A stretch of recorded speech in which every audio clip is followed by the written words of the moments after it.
गई है। आरएएस परीक्षा में कांकरोली की हर्षिता को मिली 296वीं रैंक। राजस्थान प्रशासनिक सेवा परीक्षा परिणाम में कांकरोली की हर्षिता जीनगर ने 296वीं रैंक और एएससी महिला वर्ग में दूसरा स्थान हासिल कर जिले का नाम रोशन किया है। वर्तमान में हर्षिता राजकीय उच्च प्राथमिक विद्यालय माडसा में अध्यापिका के पद पर कार्यरत है। उनकी इस सफलता से क्षेत्र में खुशी की लहर है। हर्षिता ने बताया कि उनका लक्ष्य शुरू से ही उच्च पद हासिल कर समाज में सकारात्मक बदलाव लाना था। मध्यम वर्गीय परिवार से आने वाली हर्षिता ने सीमित संसाधनों के बावजूद मेहनत और लगन से यह मुकाम हासिल किया है। उन्होंने कहा है कि निरंतर अध्ययन, आत्मविश्वास और परिवार के सहयोग से ही यह सफलता संभव हो पाई है। हर्षिता का प्रारंभिक करियर भी प्रेरणादायक रहा है। वह वर्ष 2018 से 2020 तक एलडीसी के पद पर कार्य कर चुकी है। नौकरी के साथ साथ उन्होंने अपनी पढ़ाई जारी रखी और आरएएस की तैयारी में जुटी रही। हर्षिता ने पिता राजकुमार कांकरोली बाजार में टेलर की दुकान चलाते हैं, जबकि माता गीता देवी घर पर सिलाई का कार्य करती है।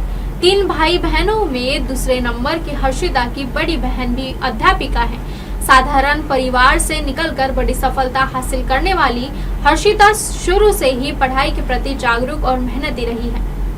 राजसमंद से श्याम वैष्णव की रिपोर्ट। फिलहाल वक्त तो चला एक छोटे से ब्रेक का, बने रहिए एमएनएस न्यूज के साथ। यस, मेरा नाम हर्षिता जिंगर है। मैं राजसमंद जिले के कांकरोली में शांति कॉलोनी में रहती हूँ। मैंने आरएस 2024 की परीक्षा में 296 रैंक पूरी राजस्थान में प्राप्त की है और एससी कैटेगरी में राजस्थान में दूसरी रैंक हासिल की है। मैं अपनी ये सफलता का श्रेय सबसे पहले अपने माता पिता को देना चाहूँगी, जिन्होंने कठिन जो आर्थिक परिस्थितियों के बावजूद भी हमेशा मुझे मोटिवेट करते रहे। समाज की अगर कोई नेगेटिव न्यूज़ मुझ तक आती थी तो मुझे उससे बचाए रखा। एक लड़की होने के नाते काफ़ी मुश्किलें आती थी, पर कभी भी उन्होंने मेरा मनोबल कमज़ोर नहीं होने दिया। खासकर पापा और मम्मी का जो मेहनत करने का जो तरीका है, वो सुबह 5 बजे उठ के, पापा मेरे सिलाई करते हैं तो कपड़ों की कटिंग स्टार्ट कर देते थे, तो साथ में मैं भी उठ जाती और मुझे पढ़ने के लिए बिठा देते थे। तो सच में मैं शब्दों में नहीं बयान कर पाऊँगी कि कितनी खुशी हो रही है। अभी तो यकीन कर पाना भी बहुत मुश्किल है।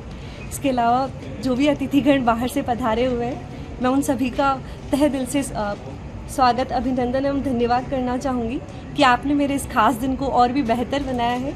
सभी का बहुत बहुत बहुत दिल से धन्यवाद। और मैं चाहूँगी कि मैं आगे भी जब मैं अपनी सर्विसेज में आऊँ तो समाज के लिए कुछ अच्छा कंट्रीब्यूट कर पाऊँ। आप सब में से जब भी किसी को भी कोई भी आवश्यकता हो, अपनी बेटी समझकर, छोटी बहन समझकर मुझे हमेशा मौका देना कि मैं आपके कार्य में जो है हेल्प कर पाऊँ। सबका बहुत बहुत धन्यवाद। हाँ, प्रारंभिक शिक्षा जैसा कि मेरा जो एनके सर और दुर्गा मैम है, उनके प्रयासों से छात्रवृत्ति के आधार पे लगभग 4 से 5 लाख की जो निःशुल्क शिक्षा है मुझे उनके सहयोग से प्राप्त हुई है। कहाँ उसके से? बाद लक्ष्मीपत सिंघानिया स्कूल राजसमंद से। उसके पश्चात मैंने एसटीसी डाइट कॉलेज नाथद्वारा से किए। एसटीसी की पढ़ाई के दौरान ही द्वितीय वर्ष में मैंने रीट की परीक्षा और केंद्रीय विद्यालय जो है स्कूल, उसके लिए प्रिपरेशन स्टार्ट कर दी थी और उसमें भी मेरा चयन हो गया था। उसके बाद मैंने एलडीसी की तैयारी की, 2 साल एलडीसी की जॉब की। उसके बाद मैंने 2 वर्ष शिक्षक के पद पर जो 2022 से राजकीय उच्च प्राथमिक विद्यालय मादड़ा में कार्यरत हूँ। स्कूल के स्टाफ का भी मेरे बहुत सहयोग रहा है कि उन्होंने मुझे हमेशा मोटिवेट करते रहा। लास्ट जो वैकेंसी थी आरएस 2023, उसमें मैं कुछ नंबरों से रह गई थी प्री में। उसके बाद जो उन्होंने मुझे मोटिवेट किया, हर दिन मेरा साथ दिया, उसके लिए मैं सच में स्कूल का स्टाफ का बहुत धन्यवाद करना चाहूँगी। साथ ही मैं हर उस व्यक्ति का जिन्होंने मेरी जो इस जर्नी है उसमें कंट्रीब्यूशन दिया है, चाहे वो पड़ोसी हों, चाहे वो समाज के सभी लोग हों, उन सब का धन्यवाद करना चाहूँगी। और एक और बात बताना चाहूँगी, जब मैं एलडीसी के पद पर थी तो मुझे यह ज्ञात हुआ कि राजसमंद से अधिकारियों की जो संख्या है वो बहुत कम है। अभी भी हमारा जिला जो है वो शिक्षा के क्षेत्र में इतना नहीं उन्नति कर पाया है। तो मैंने तब से मन में ठान लिया था कि मैं राजसमंद जिले से एक अच्छा अधिकारी बनने का प्रयत्न करूँगी।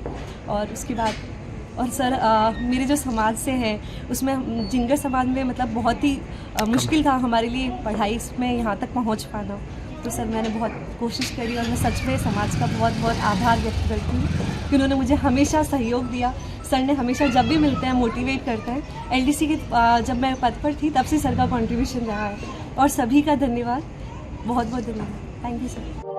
आप देख रहे हैं एमएनएस न्यूज़, सच जरूर।